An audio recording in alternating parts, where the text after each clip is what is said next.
ফুল গাছ লাগানো আমার অনেক শখ। ছোটবেলায় অনেক ফুল গাছ লাগিয়েছি, তো বড় হয়ে যাওয়ার পরে তেমন একটা শখ ছিল না। তাও মাঝে মাঝে অনেক ইচ্ছা হয় অনেক ফুল গাছ করি, ফুল গাছের বাগান করি। আসসালামু আলাইকুম, অনেকদিন পর তোমাদের মাঝখানে একটা ব্লগ নিয়ে আসলাম। সেটাও কিসের উপরে দেখো তো, বলতে পারবে কেউ? 2 দিন আগে আমি বাড়িতে যাই এবং আমার ছোট বোনের অনেক ধরনের ফুল গাছ ছিল, অ্যালোভেরা গাছ ছিল, বিলাতি ধনিয়া পাতা ছিল। সেগুলো থেকে আমি কিছুটা গাছ এবং মাটি নিয়ে আসি। এরপর সেগুলো বাসায় আনার পরে আমি 2টা টব কিনি এবং সেই টবের ভিতরে গাছগুলো লাগাবো, সেটাই তোমাদের সাথে শেয়ার করবো আজকে। যেহেতু আমার টব দুটো বড় বড় ছিল, তাই মাটি একেবারে টপের নিচে পড়েছিল, দেখো তোমরাই। তারপরে কি আর করার, দুটাতে সমানভাবে আমি ভাগ করে সমানভাবে মিশিয়ে নিয়েছি। এরপরে এগুলোর মধ্যে একটু পানি ছিটিয়ে দিব, তারপর গাছ লাগানো শুরু করব। আর আগে তোমাদের দেখাই যে আমি কি কি গাছ নিয়ে এসেছি। এই যে দেখো, এটা হচ্ছে অ্যালোভেরা, এটা হচ্ছে বিলাতি ধনিয়া পাতা, এটা হচ্ছে ঘাস ফুল, আর এটাও ঘাস ফুলের মতোই অনেক সুন্দর একটা ফুল হয়। তোমরা কি জানো এটা কি ফুল? তাহলে কমেন্ট করে জানাবে প্লিজ। এরপর একটা মগের সাহায্যে আমি টবের মধ্যে পানি দিয়ে নিচ্ছি, কারণ পানিটা দিয়ে নিলে গাছটা লাগাতে একটু সুবিধা হবে। ছোটবেলায় দেখতাম আম্মুকে যে কোনো গাছ লাগানোর আগে পানি দিয়ে তারপরে গাছ লাগায়, তাহলে নাকি গাছটা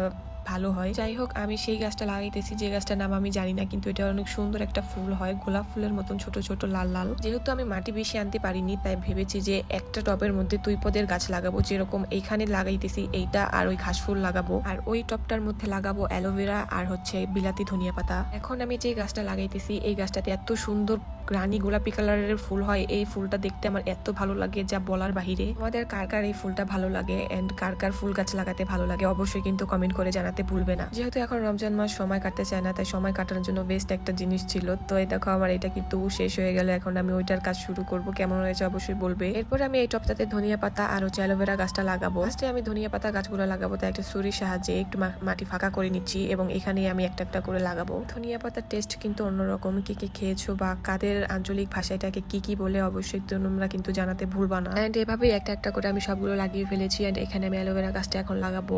লাগালে তো হবে না, যত্ন নিতে হবে, টেক কেয়ার করতে হবে। আর এগুলো তো আমি কিছুই পারি না, আমার তো এগুলো কিছুই মনে থাকে না। সকাল বিকাল পানি দিতে হয়, সেটাও আমার মনে থাকে না। যাই হোক, দেখা যাক। তারপর দেখো, এটাও কিন্তু আমি লাগিয়ে ফেলেছি। এন্ড এটার রেজাল্টটা ছিল এরকম।